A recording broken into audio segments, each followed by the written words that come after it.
Since the flood of 2008, we've been actively pursuing money from federal and state sources. Obviously, we've got a tremendous amount of damage here in Cedar Rapids.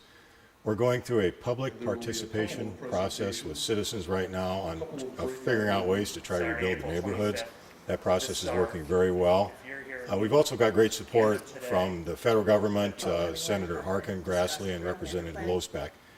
Done a great job supporting us. We've had our council members out to Washington several times. Again, there's a lot of money out there. The tough part is just securing that money and getting it back to Cedar Rapids in a timely fashion. Obviously, the citizens want to see something done, and we're moving in that direction. We have a lot of homes that have damage. We are in the process of demoing a lot of homes. We've taken down about 45 homes to this point.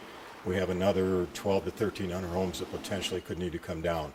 A lot of environmental issues, a lot of structural issues in town, and again, we're actively pursuing the demolition of those properties and the rebuilding of the city.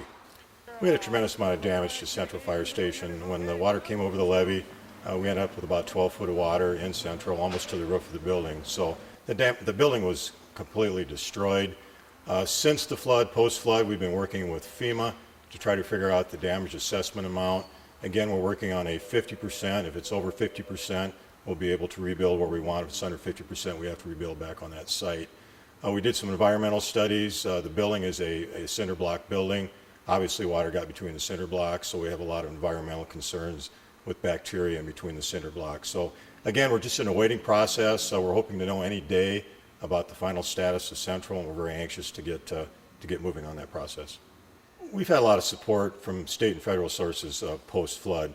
Obviously, there's money coming to Cedar Rapids. Some of that money is going to the city. Other money is going to the homeowners in the neighborhoods.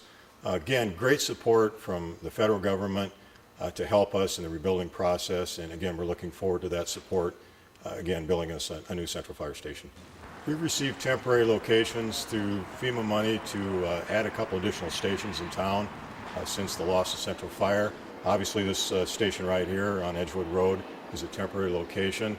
It's the nice thing about this station is it's in a good location. It helps support the west side of town, and it's also a big station that allows us to put all our surplus and reserve equipment in.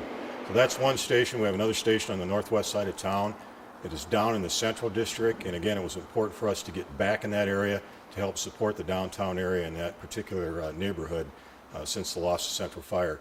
FEMA's been great to work with. They've helped us support in both of these different venues that we put up. And again, especially in this area down here where they actually contract with the Corps of Engineers to come in and put up a modular building inside a warehouse. So it's been great. This building here, approximately $75,000 are received from FEMA to put up the modular buildings. They're paying the rent on this building. They're also paying the rent on our other station down in the central area. So getting great support from the federal government to make these temporary locations work. You can see the Corps set up actually it's a station inside a warehouse, and it includes 6 different bedrooms for the firefighters to sleep in. We have a kitchen area, obviously a restroom. We have a workout facility. We have a captain's quarters to do reports, storage areas, and a lounge for the firefighters to eat supper and relax at the end of the day. Great facility. It's working out well. I've heard great reviews from the firefighters that work here. They enjoy the location. And again, it's taken a lot of load off some of the other stations in town because it is in such a good location. We've had a great relationship with state and federal partners through the rebuilding process. Very friendly to work with. They've done an excellent job. They've supported us. They've helped us out.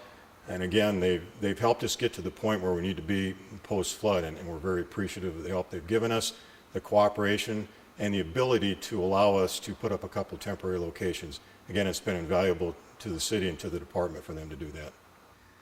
Probably the only suggestion I have as far as the rebuilding process in the city, people need to be patient. There's a lot of red tape to cut through before monies come from the federal and state government, and it takes time and it takes a while to get things done.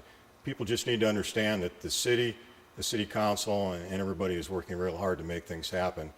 But again, when you work through the federal government, things are going to take time, and they just need to be patient, understand that it will happen, but it may be a while down the road.